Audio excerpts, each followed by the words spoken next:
Hey, welcome to the most thorough Tannus Armour Tubeless installation video on the web. Here, we are going to cover everything regarding Tannus Armour Tubeless, including all the secret little tips and tricks that have been gathered from shops all across the country that have installed these by the hundreds. Before you jump in, you're going to need to make sure you have a few things. Number 1, tubeless tires. Number 2, tubeless compatible rims. Number 3, some sealant, tubeless sealant. And number 4, tubeless valves. Your rim should already be taped and the valve installed.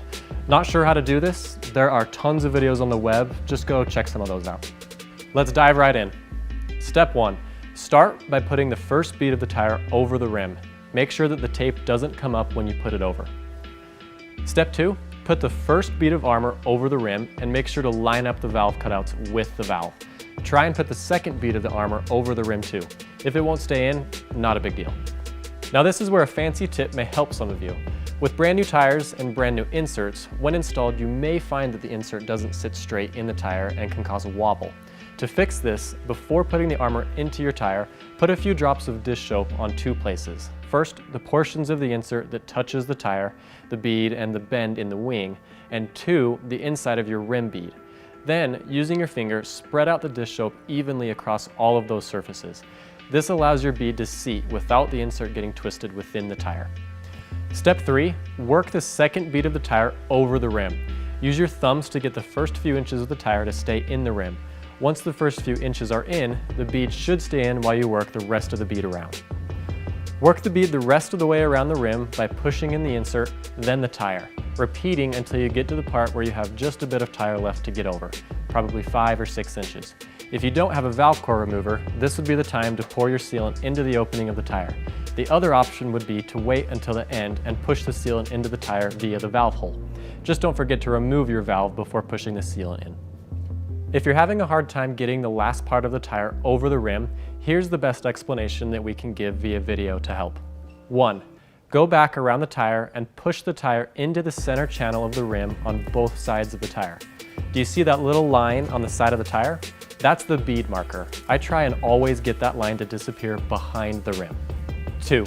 Once you get back to the difficult section, you should have enough give to push it over with your thumbs, or get a tire lever and use it to help get it over the rim.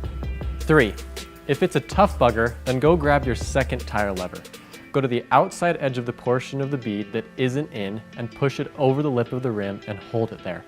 Now, using the second tire lever, go to the opposite end of the undone section and flip the bead over.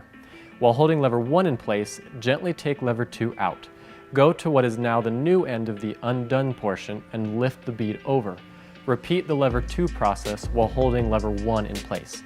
Once you get lever 2 as close as you can to lever 1, within 2 to 3 inches, pull out lever 1 and 2 softly and use your thumbs to push the last few inches of the tire over the rim. Sweet, there you go, it's on. Now that the insert is in, massage the insert to make sure it's centered in the tire.